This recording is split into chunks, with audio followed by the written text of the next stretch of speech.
Yes, everyone, it looks like Manchester United have actually gone and done it. We've signed a player, more or less. It's not been yet announced by Manchester United, but the reports coming out of all of the top journalists are that Manchester United have agreed a fee with Crystal Palace for £50 million for Aaron Wan-Bissaka. There's a couple of add-ons in there, and it seems like the player had already sort of agreed the wages with Manchester United, so it seems like a mere formality. He'd be travelling up to Manchester to have his medical and then become an official Manchester United player. The announcement, I imagine, is probably going to take another day or so to complete, but that's absolutely fantastic news for us.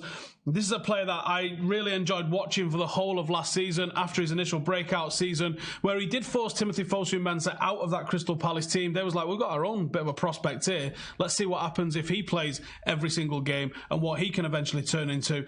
He turned into this kid, Aaron Wan-Bissaka, who has been an absolute phenom and has led the Premier League in so many different stats. Now, it's not all about the stats, but when you play for Crystal Palace, a team that's not traditionally known for doing anything. Now, before everyone dives in saying, oh, do you know what, it's easy to be a defender with great stats when your team's not doing anything. Well, let me just go through the stats and then you can make your own mind up. So, most clearances, most tackles won. Now, someone has to be the most. This is the kid with the most tackles won. Now, most tackles won, you go, all right, well, that's easier in a worse team, surely. Right, okay.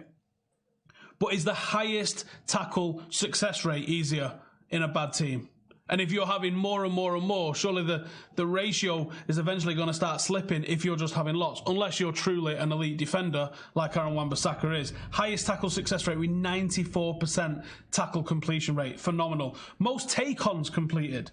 So this isn't even a guy that just sits there and just completely defends. He actually gets forward and can drive the ball into the final third as well. Also, most interceptions. The interceptions, tackles won and clearances can be attributed to being in a team that's not so great, but the most take-ons completed, absolutely not. And also the highest tackle success rate, absolutely not something that's going to be present in just someone who plays for a shit team. He's actually the third ranked in the Premier League for tackles per game. Everybody else in like the top 4 and 5 are central midfielders.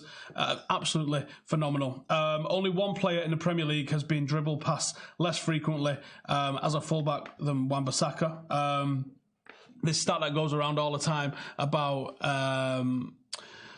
Virgil van Dijk only not being dribbled past all season. He actually has been dribbled past this season, but what he does is he fouls them and it goes down as a foul rather than that, because he's been dribbled past twice last season. Doesn't cross an awful lot per game, only 0.3 crosses per game, but he's actually got a 3 times the success rate of what Ashley Young has got in terms of crossing. His cross success rate is around about the same as Trent's, and obviously aiming at totally different targets in Crystal Palace. I think he actually improves us when he goes forward, and I think he's going to be hitting it a lot more regularly with Manchester United, depending on the sort of system we're going for. He fits that mould of what Manchester United are supposedly trying to recruit, going for young, hungry talent. That's Premier League experience that we then make into a potential superstar. So I'm absolutely delighted that United have signed this guy. It was talked about all the way from around about March. And I thought, you know what, that's a pretty good signing for us. You can link us to all these fancy ones from all over Europe and all that lot, but this is a lad with a very bright future. He's absolutely mint. So I'm absolutely delighted to see what he's going to bring to Manchester United. You guys want to get your comments in? Are you happy with this? And do you know what? I'm not even going to... I'm so glad that Ashley Young's probably not going to feature for United too much next season. I'm proper happy about that, which means that who we're going to have as a captain, I don't really know. Give us a like if you're excited about Wan-Bissaka. Do you think he's going to go straight into the team? Do you think he'll play back up to Dalot? Because my own personal feelings on Dalot is that Dalot was a signing for Jose Mourinho. Mourinho was after the Perisic's and people like that deliver a certain style of cross into the box, which Dalot's excellent at.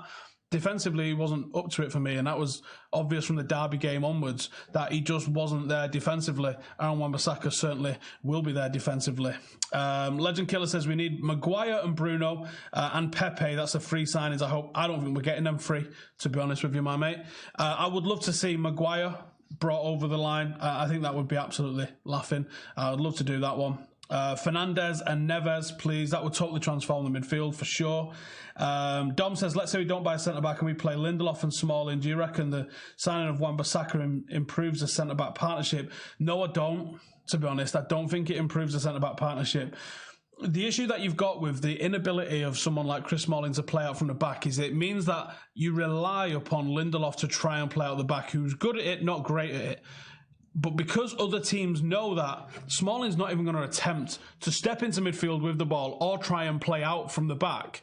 They just leave him to it because he's either going to give you a shady ball into midfield or he's going to have to pass it to someone else who can play. So they kind of leave him to it and then use someone like Lindelof as the trigger for who they're going to press, which means it's harder for Lindelof to do what he's good at because he's got someone who's shit at it next to him.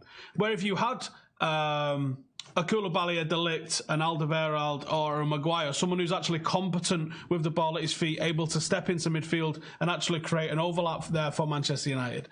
If you had one of those players alongside Lindelof, then both of them just actually look better because now the teams aren't going to... You can't press everybody. They have to choose who are they going to press. They might choose to press Luke Shaw, if that's the case. They might choose to press Aaron Wan-Bissaka. He might be the guy that they choose to press because... Actually, with the ball at his feet, he isn't that top-level elite. He is a defender first. So he might be the guy that they try and do that to. He might be the guy that gets in space in the final third because people are a little bit, do you know what, he's not amazing with this. Fullbacks traditionally have a lot more space than a winger does. An overlapping fullback especially has an extra 5 yard of space. So it's going to be interesting to see. I don't think we can go into next season with Smalling and Lindelof. I really don't. We definitely need someone that's going to be able to step in and play football from the back.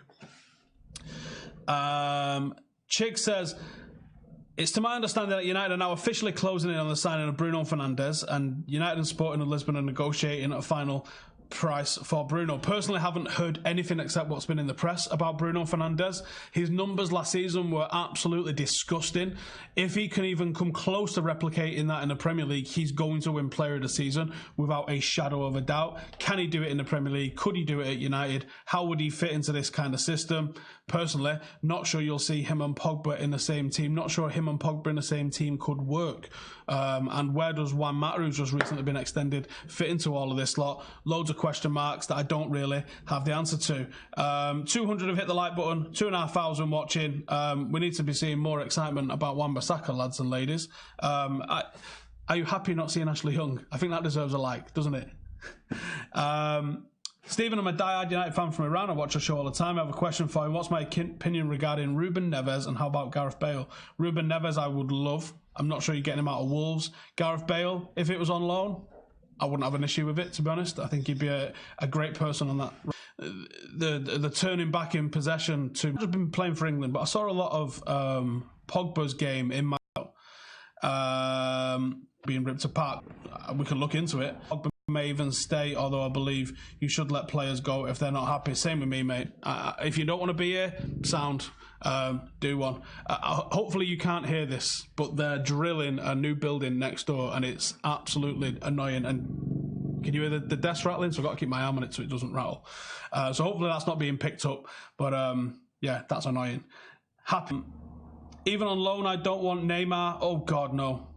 No, we've had SL7. Who is going to be our captain? That is a genuine question. Who is... Excellent signing, says Kevin. Excited to see this guy progress. Still need a centre-back and a centre-mid. Yeah, I can't really disagree with any of that. The Dan James stuff being the first choice, initially I don't think that's the case. I don't think that's the case, but I wouldn't be surprised if he could play himself in by the end of the season. We'll see. Do I think we'll play Ashley Young as a right winger and buy Jadon Sancho next season? Oh, I hope not. Oh, why would you want to play him there? Why would you play him? Why would you play him? Sancho next summer. De Gea for captain. A lot of people saying that. Give us a like if you go for De Gea for captain. Totally agree with that one. Well, I agree if he signs the contract. I don't agree with just giving it him if he's going to walk away next season. Maybe that's what you offer to get him to sign. Desperately need a defensive midfielder. I would really like to see what Fosu Mensah could do in that position. I really would like to see what Fosu Mensah's capable of doing as a ratter. He's not a right back. He's played right back. He's played centre half. He's even played left back and been very good. Best player on the pitch at times when he's played there in the 21s. But his best position has always been as a number 6. He's got that Kante vibe about just putting fires out left, right and centre. He's got the pace to do it. I don't know if he's got the positional discipline to do it. That would be something that he would have to learn. But look at the game that he had against Tottenham. Put that guy into midfield in his debut season under Van Gaal. Put that guy into Scribe. There's some playing his third game went off on the pre-season tour, which I'm going to be taking one of the lads and we are going out there. So if any ideas that you would like to see us do while we're in Australia, while we're in Singapore or while we're in China, or if there's any supporters groups that want to do any sort of events that we could come and attend, and we'll see you guys over there. But looking forward to it. Looking forward to seeing this guy start. And no more Ashley Young. Thank you guys for watching. I'll see you in the next one. Laters.